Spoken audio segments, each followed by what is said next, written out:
MSc DSc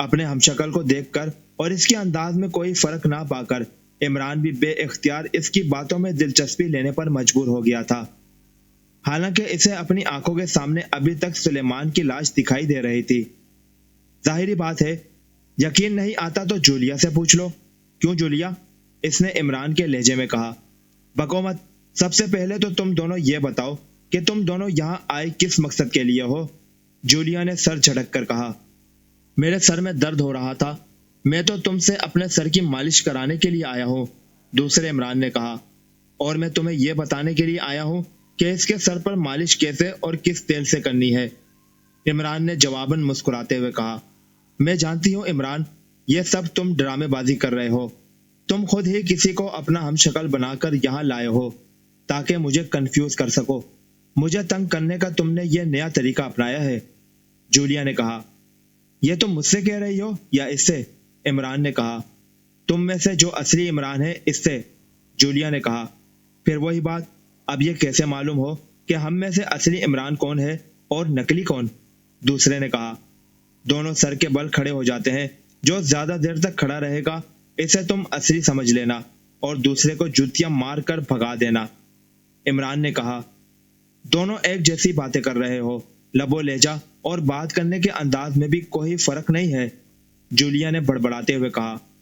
Julia, کل میں نے تمہیں ایک پیکٹ دیا تھا، تم نے اس پیکٹ کو کھول کر دیکھا تھا کہ اس میں کیا ہے؟ اچانک عمران نے جولیا کو اشارہ کرتے ہوئے کہا۔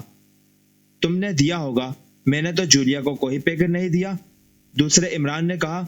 تو عمران نے بے اختیار ہونٹ بیچ لیے۔ اس طرح بات نہیں بنے گی، مجھے تم دونوں کے لیے کچھ اور ہی بندوبست کرنا پڑے گا، جولیا نے ہونٹ چباتے ہوئے کہا۔ ہاں واقعی، تم ایسا کرو، سیکرٹ سروس کے سارے ممبران کو یہاں بلا لو، شاید ان میں سے کوئی ہمیں پہچان لے کہ ہم میں سے اصلی کون ہے، دوسرے عمران نے کہا۔ تمہیں کیسے معلوم ہوا کہ میں ممبران کو یہاں بلانے کے لیے سوچ رہی ہوں؟ جولیا نے چونک کر کہا۔ میں تمہاری رگ رگ سے واقف ہوں، تمہاری آنکھوں کی چمک اس بات کی گماز ہے کہ تم ہم دونوں میں دلچسپی لے رہی ہو اور یہ چاہتی ہو کہ ہم دونوں کو ممبران دیکھیں اور یہ جاننے کی کوشش کرے کہ ہم میں سے اصلی کون ہے، دوسرے عمران نے کہا۔ تو جولیا ایک طویل سانس لے کر رہ گئی۔ اب تم کیا کہتے ہو؟ جولیا نے عمران کی طرف دیکھتے ہوئے کہا۔ شاید اسے دوسرے عمران کی ذہانت آمیز دلیل سن کر شک ہوا تھا کہ وہی اصل عمران ہے۔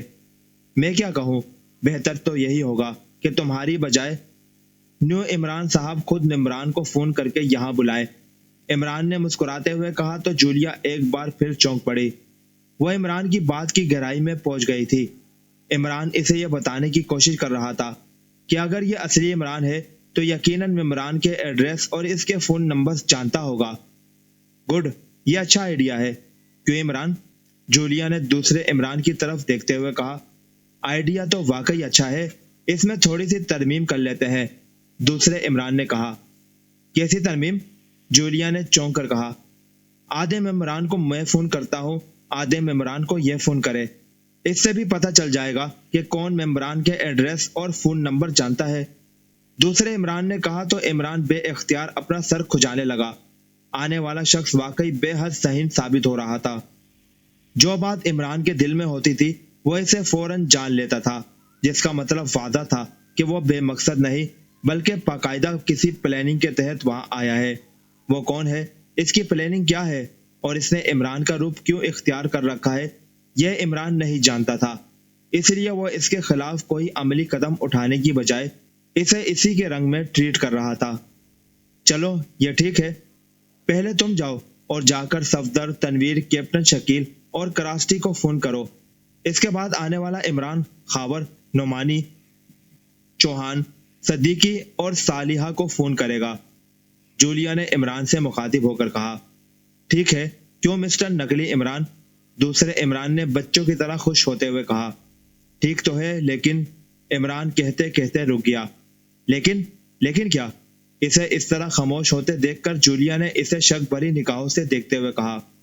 ان سب کو یہاں بلانے کے لیے شاید اس عمران کو ان کے فون نمبر یاد نہیں ہے، دوسرے عمران نے فوراً کہا۔ نہیں، یہ بات نہیں ہے، میں کچھ اور سوچ رہا ہوں، عمران نے کہا۔ کیا سوچ رہے ہو؟ جولیا نے اسی انداز میں کہا۔ ان سب کو یہاں بلا کر یہ معاملہ اور زیادہ الجھ جائے گا اور سب اس معاملے کو ہنسی مذاق کی طرح لے جائیں گے۔ عمران نے کہا، تو پھر تم کیا چاہتے ہو؟ جولیا نے کہا، ان سب کو بلانے کی بجائے یہاں جوزف کو بلا لیتے ہیں۔